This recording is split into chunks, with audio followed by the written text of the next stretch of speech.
year, I go down to Miami for the television convention, and here's our coverage of NATPE 2017.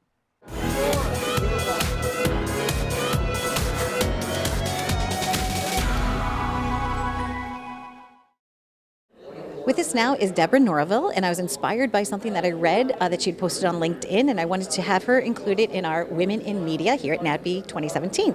Welcome to the show. How are you? This is great.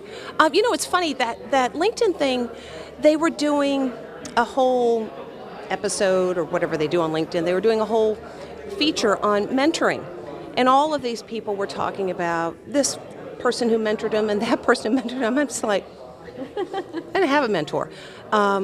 And I didn't, and it turned out okay. And when every year we get our crop of interns, and there's always the question about, do you have to know somebody?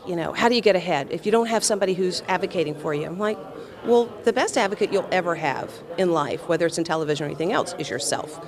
And, it's funny, just yesterday I had a group of students from the University of Georgia, my alma mater. They were on the Sit Up Inside edition. And they asked, what do you recommend? Because when I was coming along, there was your town, and they had 3 network-affiliated stations, and that was pretty much it. And so if you didn't get a job at one of those stations, you weren't going to work in that town. Now, it's so different. So they said, what do you recommend? And I said, I can't recommend, but what I can say is if you're aspiring to a job in the media industry today, there are so many more opportunities because there's so many other ways. Your show doesn't air on a network-affiliated station, but it's a real TV show with real cameras and real editors, and it's a great place to be able to hone your craft. And so I think people need to not worry so much about how do I get my foot in the door, and just know that there are so many more doors today than there were 25 years ago. There are a lot it's like more my mother used to say, it'll all be okay. Yes, and it still is all okay, right? Because you're still growing, you're still doing new projects. What do you have going on that you love? Well, I love what I do at Inside Edition, and I am so proud of that show. When I came on, there were so many news magazines in syndication. There were too many news magazines in syndication, and they started dying off. And I'm sure that there were naysayers out there that said, Inside Edition's not long for this world. And we are coming up, I think we're 29 years on the air, and I've been there for 22 of them. I will take a teeny weeny bit of credit for that, but it's a big staff and a great producer. And so, we've got just under 5 million people who watch on a daily basis. That is phenomenal in today's splintered landscape.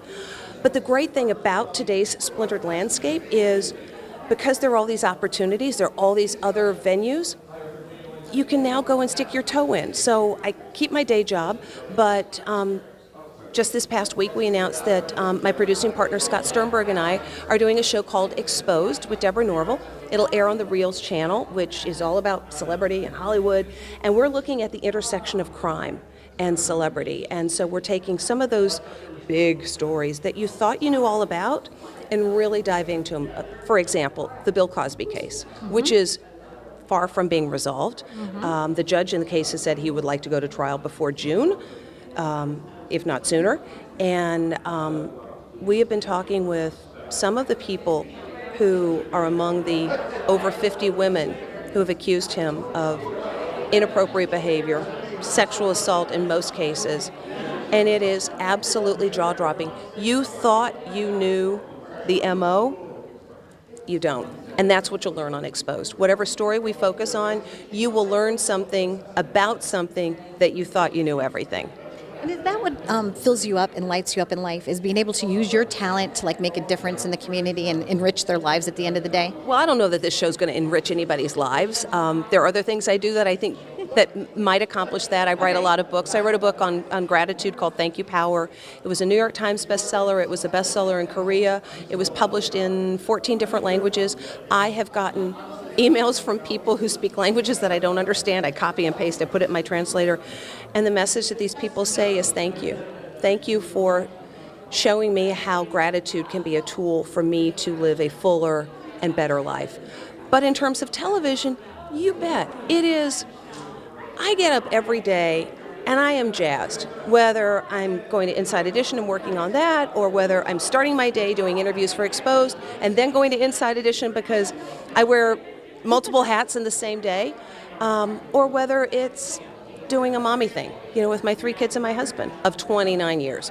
So who was it that said you can have it all, you can't have it all, but you can have it all, just not all at the same time. So my message to anybody watching is if there is something you dream about doing and you haven't done it yet, if the reason you haven't done it yet is because you're still in the middle of your research and you're contemplating the best way to approach what this goal is, that's fine.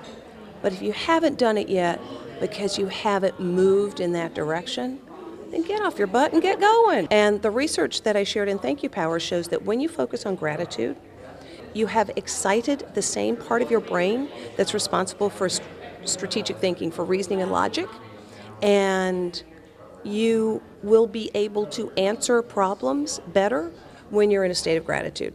So for anybody listening who's got a problem, which would be all of you, use gratitude as a tool. It will make you a more effective advocate for yourself. It'll make you a better problem solver, and you'll be happy. There you go. That's fabulous. Absolutely wonderful. And wrapping up, what do you enjoy most about participating in NATPE? Oh, gosh. This is my first NATPE in well over 10 years. My first NATPE was 22 years ago. That little boy was a brand new baby. I snuck him into the convention floor in Vegas. I was nursing in one of the little sales rooms of the King World booth when one of the sales guys comes in to get somebody to sign on the dotted line, and he goes, "Ah!" I didn't know who the guy was yet because I didn't know anybody's names yet. So that was kind of memorable. What I love about NATPE, for me, it's like a family reunion. I've been in the business long enough that when I walk down the halls, I'm like, oh my God, there's so-and-so. Oh my gosh, there's so-and-so. And I would bet that you get a variation of that answer from everybody. Our business is really pretty small, even though it's much bigger. There's sort of this core group that have been part of it for decades, and to get to see those people, and yes, talk shop about their challenges and what's going right in their business, but also to just reconnect on a human level is really lovely. I agree 100%. Thank you so much for your time. And I know your panel's starting soon. You're doing a panel about crime, right? Yeah. Yeah, it's one of the stickiest areas of television programming. And I shouldn't say that because more people will want to get into it. But you know what? We're all fascinated by whodunit. Yeah. We love the movies, we love the TV shows, we love it when it's real, and that's what we're doing. And even when it wasn't, even Murder, She Wrote was such a great show, right? Back in the day, so it was good stuff. Murder, She Wrote was fine, Yes. but the real story of the real criminal, that's intoxicating.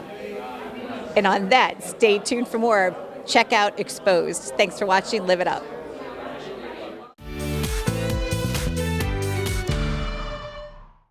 With us now is Amber J. How are you? Awesome. How are you? Good. So we found out that we were both from Missouri. Yes, we're from Missouri. Go Mizzou. Now your side's closer to Kansas, so do you say Missouri? Are you a Missouri? I say Missouri. There you go. Me too.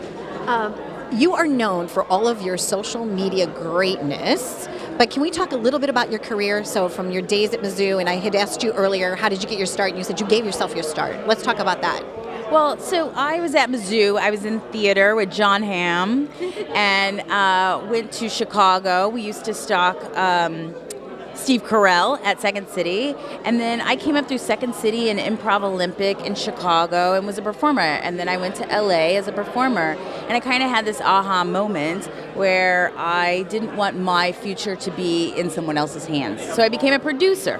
And I started producing content, producing my own destiny, really being in charge of my own destiny. And in the process of that, as you can imagine, as you well know, being a producer is being an entrepreneur. It's very much a very similar skill set. One door closes, another one opens. You make opportunity, you make your path, you make it happen.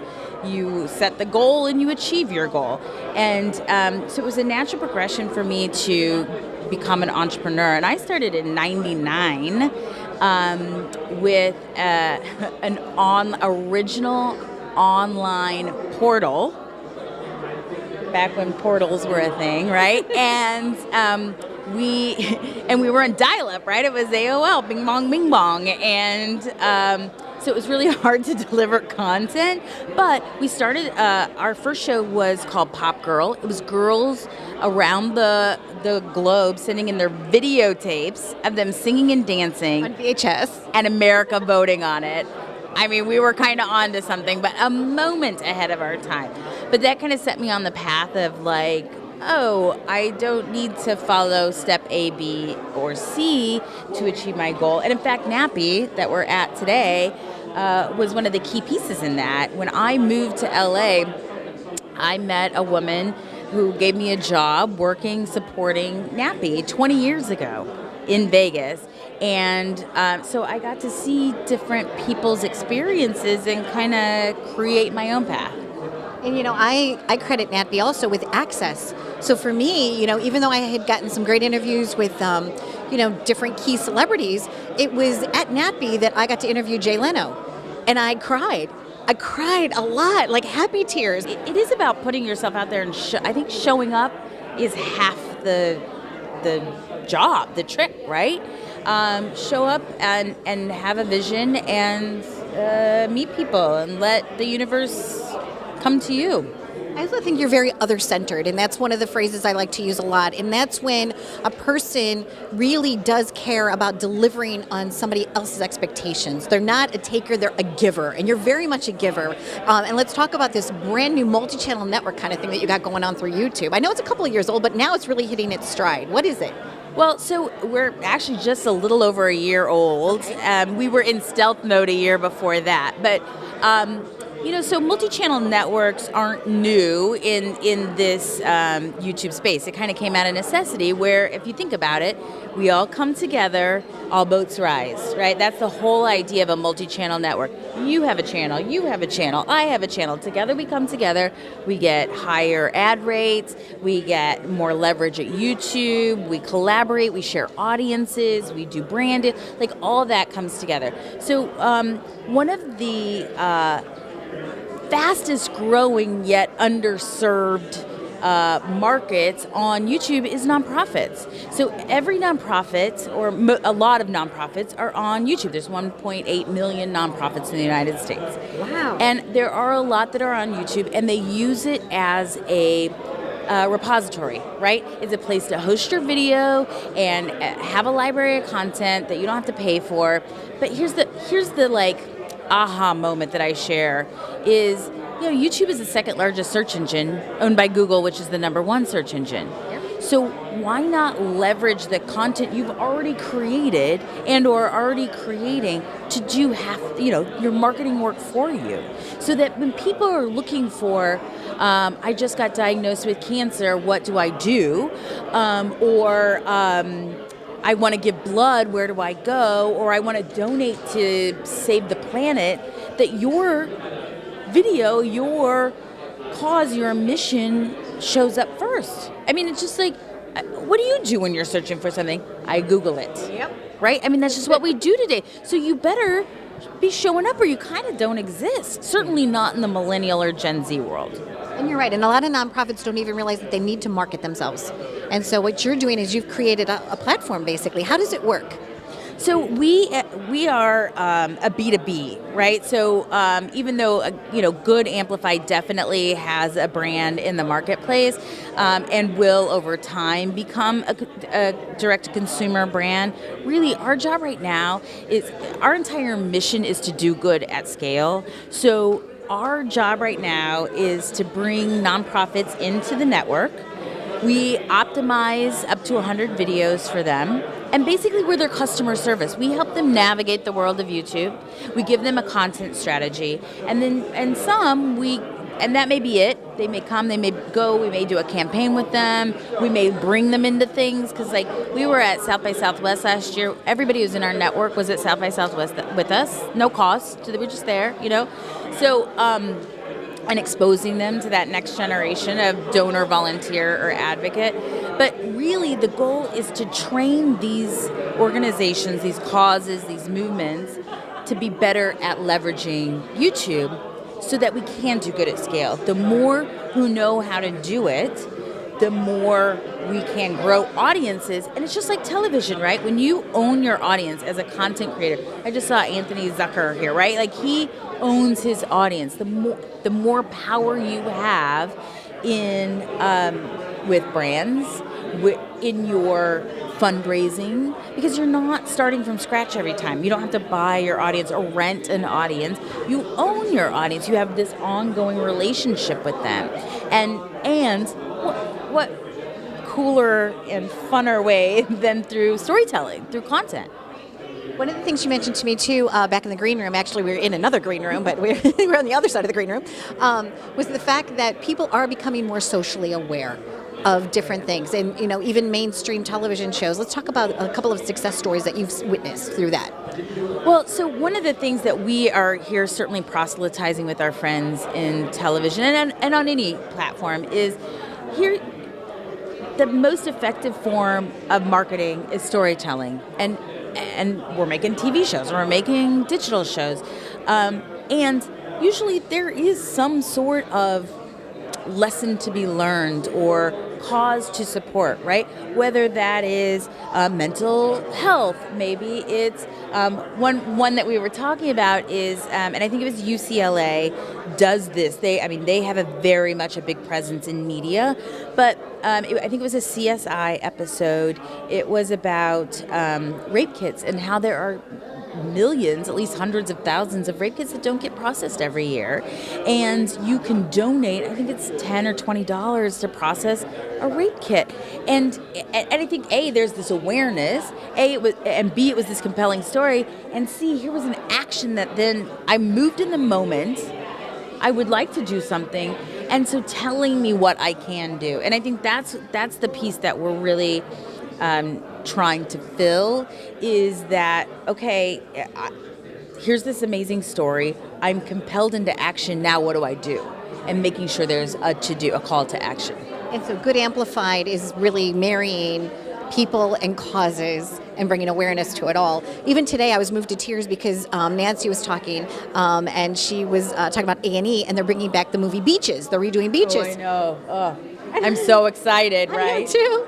And I was weeping because my mom passed away from breast cancer right around the time that the first Beaches came out, and it's like Wind Beneath My Wings, and I'm like, Mom, I'm like, wow, they're remaking this, But I really feel very passionate about that. I feel like we should use the platforms that we have to do good, and you are like the cheerleader of all of that. So I'm honored to know you and excited to meet you and to work with you moving forward. For you personally, what is a charity, something that moves your heart? I'm sure many of them do, but is there something that touches you that you'd like to talk about? Sure. So, well, I'm very concerned about the climate. Okay. I mean, if we don't have a planet to live on, that's going to be a problem for all of us, and we can't do any good. And then, I love animals. Okay. I am really I have a 15-year-old Chihuahua who just had a birthday. What's your Chihuahua's name? Lola J. Lawson. Obviously. Happy birthday, Lola J. Lawson. Mommy's here. And, I am... we work with Make-A-Wish, so those are hugely moving. I'm moved by really that's why I'm here, right? And I want those who are most passionate about whatever cause is called to them to be able to get it out. So we're working with an adoption organization who helps adopt. I didn't even know they give grants to help in the cost of the adoptions. That is huge. Or bone marrow registry.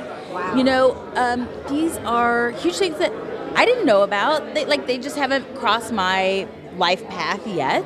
But I want to sign up for all of that, and why not? And it's so easy. It's been made so easy, and there's so many people doing good. We want to amplify their good. Good Amplified, right here on Live It Up. Stay tuned for more. We've been visiting with Amber J. Thanks for watching.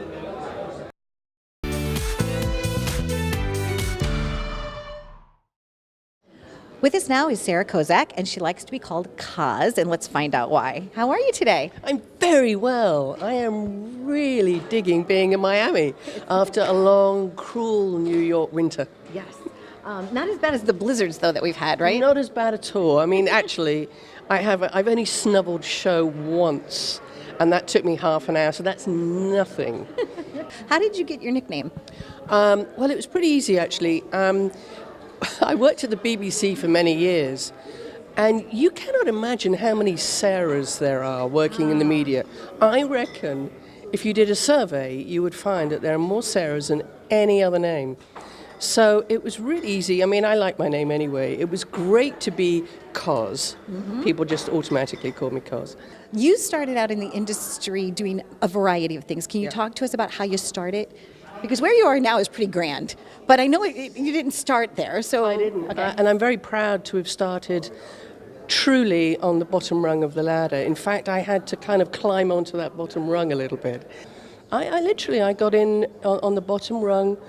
I wasn't even qualified to make the coffee. Literally, I think my first job was collecting and washing coffee cups. But within 3 months, I'd got another job, and with another 3 months, I'd moved up a rung, tiny rungs. And then I made some big leaps in my early 20s, mostly because I worked tenaciously, because I hadn't got a journalism degree or anything like that. So I had to prove that I could write. That was the first thing. In those days in TV, the very most important thing that you needed was to be able to write. So I started writing. And I started getting work published. And by the time I was 21 or 22, I had a pretty thick binder of published work. And then I worked with the BBC for 12 years, and I had a staff job. I was always thinking, if I don't like the next project they give me, I'll just leave and go freelance. For 12 years, they did nothing but give me great show after great show. But I ended up being a sort of queen of cookery shows. And I did 6 years straight of food shows.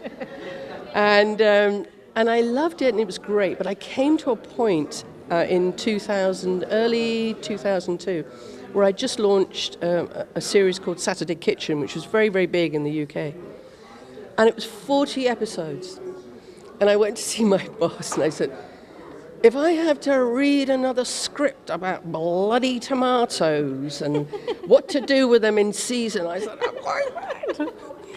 Give me something new. And at that point, I really thought, this might be the point to leave. I've done enough food. So she looked at me and she said, how do you fancy 6 months in New York?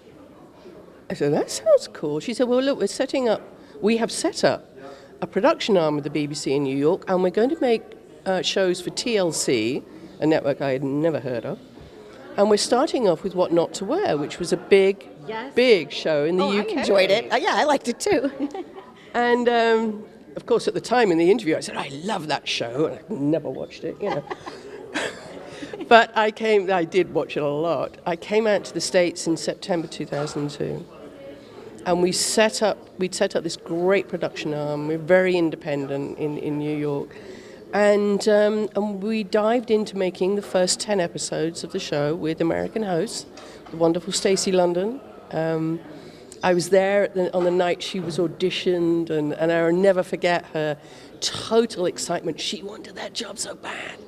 And she was the only person. I mean, there were some great other stylists there, but we all knew that Stacey was going to be the one that got the role. There's a lot to be said for passion, don't you agree? Like with your team that you have now that you've put together, I think passion and loyalty are everything else I think is teachable almost. Yeah. You can teach somebody to do agree. things, right? Like when you said you kind of got up on the rung, and but I think if you can have learn passion, systems, you can learn how to do things. When people start off in production, and I love those people who, like me, were young and getting that first rung. And I said, look, you're going to learn all the entry systems or the databases and all that.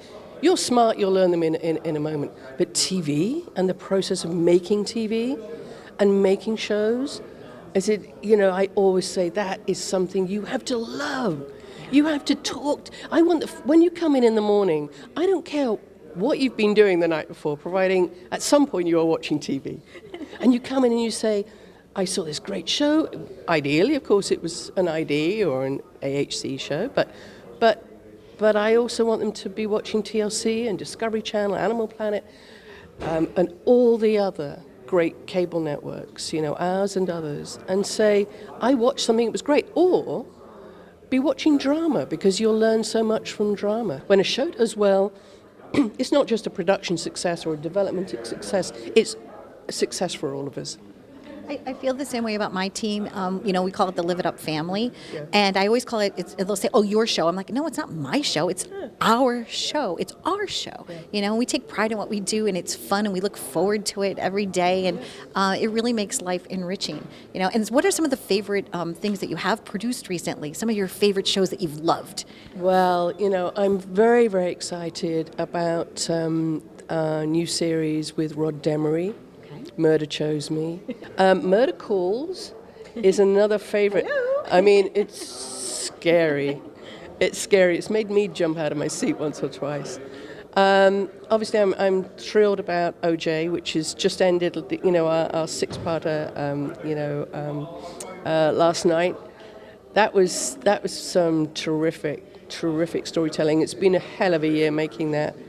And I'm particularly excited for Killing Richard Glossip, which comes a little bit later this year. Joe Berlinger has been just an amazing partner, and it's so exciting to work on these miscarriages of justice, I just want to ask one final question. Yes. What are your feelings here about NATPE 17? What does it mean to you to be here and be part of the industry as you are? I'm honored. It's great in the company of some just terrific heavyweights of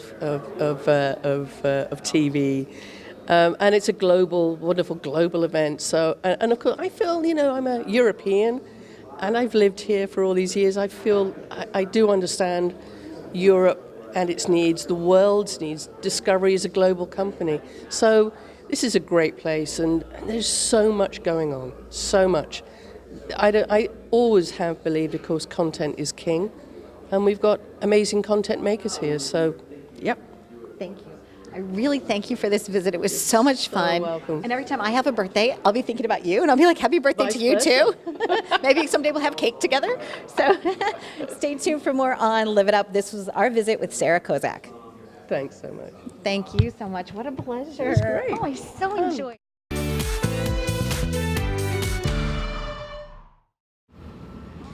Thank you for watching our coverage of NATPE 2017, the National Association of Television Programming Executives. Allie, what did you think about the week? I don't even know if I have words. It was that amazing. Truly, truly amazing. Such an incredible experience, and I hope to be a part of more in the future. There you go. Thanks for watching. Live it up. Be well. Bye. Come on, Allie, let's go. Woohoo! On the go. Take my hand, come with me, and we'll find better ways to be something much more. Thanks for watching Live It Up. You can visit us at liveituptvshow.com.